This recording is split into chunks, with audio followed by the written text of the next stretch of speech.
The US Justice Department sued Uber Technologies Inc. over allegations of overcharging disabled passengers and asked a federal court to order compliance with an anti discrimination law.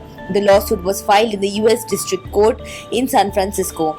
It targets an April 2016 Uber policy of charging passengers wait time fees, a practice the ride sharing service started in several cities and eventually expanded nationwide.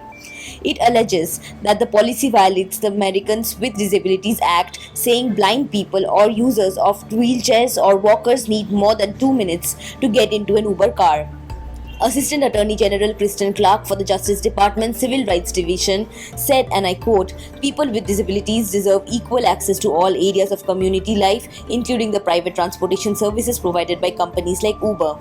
The department is asking the court to order Uber to modify its wait time fee policy and pay monetary damages for any illegal fees charged. In a statement, Uber called the lawsuit surprising and disappointing, citing active discussions with the department on how to address its concerns about the policy.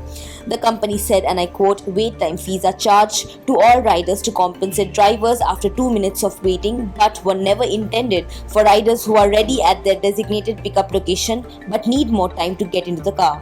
Uber said its policy has been to refund wait time fees for disabled riders whenever they alerted them that they were charged. Last week, it said it updated the policy so that any rider who certifies they are disabled will have fees automatically waived.